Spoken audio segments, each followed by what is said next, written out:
രാജ്യത്തിൻ്റെ ചരിത്രത്തിൽ ഐതിഹാസികമായ തെരഞ്ഞെടുപ്പ് വിജയം നേടിയ ബി.ജെ.പി. നേതൃത്വം നൽകുന്ന എൻ.ഡി.എ സർക്കാർ ബീഹാറിൽ അധികാരം നിലനിർത്തിയിരിക്കുക തന്നെയാണ്.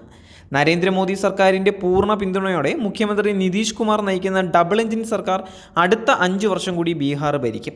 ഏറ്റവും കൂടുതൽ തവണ മുഖ്യമന്ത്രിയായ ആൾ എന്നുള്ള അപൂർവ ബഹുമതിക്കും നിതീഷ് കുമാർ അർഹനാവും. എല്ലാ പ്രവചനങ്ങളെയും മറികടക്കുന്ന അത്ഭുതകരമായ വിജയമാണ് എൻ.ഡി.എ നേടിയിരിക്കുന്നത്. ഇതിനെ തരംഗം എന്ന് വിശേഷിപ്പിച്ചാലും മതിയാവുകയില്ല. എതിരാളികൾ തീർത്തും നിഷ്പ്രഭമായിരിക്കുകയാണ്. കോൺഗ്രസ് നേതൃത്വം നൽകുന്ന ഇന്ത്യ സഖ്യത്തിൻ്റെ പരാജയത്തിൽ അഗാധ ഗർത്തത്തിലേക്ക് എടുത്തെറിയപ്പെട്ടിരിക്കുകയാണ്.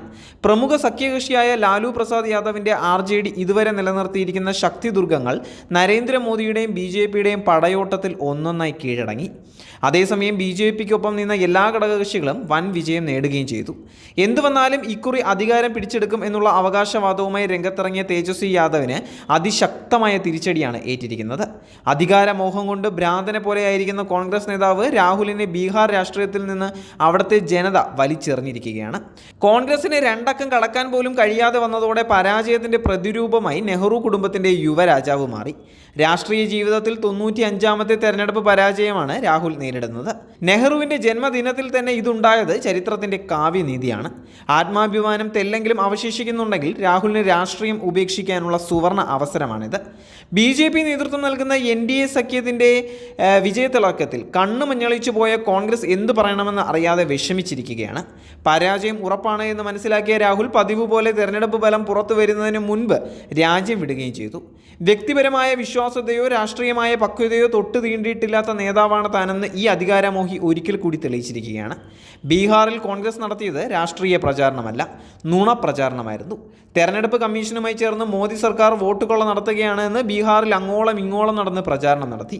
സുപ്രീം കോടതിയുടെ അനുമതിയോടെ നടത്തിയ തീവ്ര വോട്ടർ പട്ടിക പരിഷ്കരണം മുസ്ലിങ്ങൾക്ക് എതിരാണ് എന്ന് തെറ്റിദ്ധരിപ്പിക്കാൻ ശ്രമം നടത്തി. ഇതൊന്നും ജനങ്ങൾക്കിടയിൽ വില പോയില്ല എന്നതിൻ്റെ തെളിവാണ് മുസ്ലിം ഭൂരിപക്ഷ മേഖലകളിൽ പോലും ബി.ജെ.പി. സീറ്റ് തൂത്തുവാരിയത്. ഇവിടങ്ങളിൽ കോൺഗ്രസ് നിലംപരിശായി എന്നുള്ളത് മാത്രമല്ല, കോൺഗ്രസിനൊപ്പം നിന്ന ആർ.ജെ.ഡിയും ഇടതു പാർട്ടികളും കടുത്ത പരാജയത്തിൻ്റെ കയ്പുനീർ കുടിക്കുകയും ചെയ്യുകയായിരുന്നു. ബി.ജെ.പിയും എൻ.ഡി.എയും നേടിയത് അർഹിക്കുന്ന വിജയം തന്നെയാണ്.